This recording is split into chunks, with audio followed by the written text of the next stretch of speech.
நண்பர்கள் அனைவருக்கும் வணக்கம். அதிமுகவுடைய பொதுச் செயலாளரான திரு எடப்பாடி பழனிசாமி அவர்கள் நாங்கள் ஆட்சிக்கு வந்தோம்னா இந்த மாற்றங்கள் கண்டிப்பாக நடக்கும் அப்படின்னும், அதே போல திமுக ஆட்சியில இந்த கடந்த 5 வருடங்கள்ல அவங்க எந்த அளவுக்கு தமிழக மக்களுக்கு ஏமாற்றத்தை கொடுத்திருக்காங்க, நம்ப வச்சு மக்களை ஏமாற்றி இருக்காங்க அப்படிங்கறதெல்லாம் புட்டு புட்டு வச்சு அதிரடி காமிச்சிருக்கிறாரு. திமுகவை விட்டு விளாசி இருக்கிறாரு. அதைத்தான் நம்ம இந்த வீடியோல தெரிஞ்சுக்க போறோம். அதிமுக ஆட்சிக்கு வந்ததுன்னா என்ன மாதிரியான மாற்றங்கள் ஏற்படும் அப்படின்னு பாத்தீங்கன்னா, திமுக ஆட்சியில பெண்களுக்கு இலவச பேருந்து விட்டுருந்தாங்க இல்லையா, அதே போல சமீபத்தில் திரு எடப்பாடி பழனிசாமி அவர்கள் என்ன சொன்னார்னா, நாங்க ஆட்சி அமைத்தவுடன் பெண்களுக்கு மட்டுமல்ல ஆண்களுக்கும் இருவருக்குமே இலவச பேருந்து விடுவோம் அப்படின்னு சொல்லியிருந்தாங்க.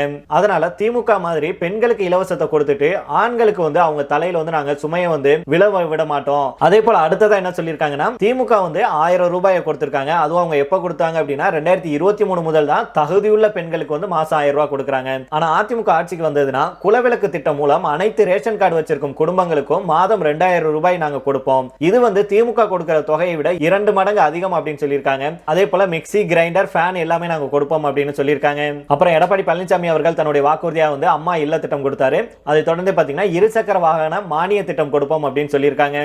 அதுக்கு அடுத்ததா திமுக என்ன சொல்லியிருந்தாங்கன்னா, ஆட்சிக்கு நாங்க வந்தோம்னா 100 நாள் வேலை திட்டத்தை 150 உயர்த்துவோம் அப்படின்னு சொல்லியிருந்தாங்க.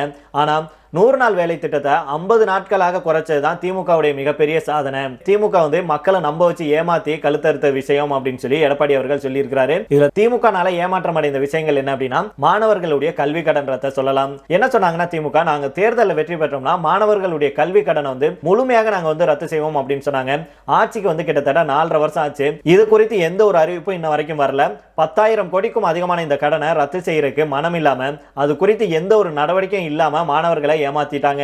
அதே போல பாத்தீங்கன்னா, திமுகவுடைய பிரதான உருட்டு எதுனா ஒப்பந்த தூய்மை பணியாளர்களை பணி நிரந்தரம் செய்வோம் அப்படிங்கறதான். தேர்தலுக்கு முன்னாடி பணி நிரந்தரம் செய்வோம் அப்படின்னும், தேர்தலுக்கு பின்னாடி காவல்துறையை வைத்து தடியடி நடத்தினது திமுக அரசு. அதுக்கப்புறமா டாஸ்மாக் தடை. திமுக ஆட்சிக்கு வந்தவுடன் படிப்படியாக மதுவிலக்கு அமல்படுத்தப்படும் அப்படின்னு சொல்லி பிரச்சாரம் செஞ்சாங்க. ஆனா ஆட்சிக்கு வந்தவுடன் எப்படி 24 மணி நேரமும் மதுக்கடையை திறக்கலாம் அப்படிங்கறதுல தான் மும்முரம் காட்டிட்டு வர்றாங்க.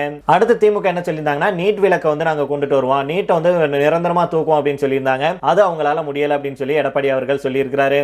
அடுத்ததான் தமிழக மக்களை கவரும்படி திமுக தன்னுடைய தேர்தல் வாக்குறுதிகள் சொல்லியிருந்தாங்க. என்ன அப்படின்னா, மாதாந்திர மின் கட்டணம், அதாவது மாசம் மின் கட்டணத்தை நாங்க எடுப்போம் அப்படின்னு சொன்னாங்க. ஆனா இப்போ பாத்தீங்க நிலைமை மக்களுடைய பாக்கெட்டையே பறிக்கும் திட்டம் அப்படின்னு சொல்லலாம். திமுக தன்னுடைய தேர்தல் அறிக்கையில மாதாந்திர மின் கட்டண முறையை கொண்டுட்டு வருவோம் அப்படின்னு உறுதியளிச்சாங்க. ஆனா இன்னைக்கு அதுக்கு வாய்ப்பே இல்லை அப்படின்னு நாடகம் ஆடுறாங்க.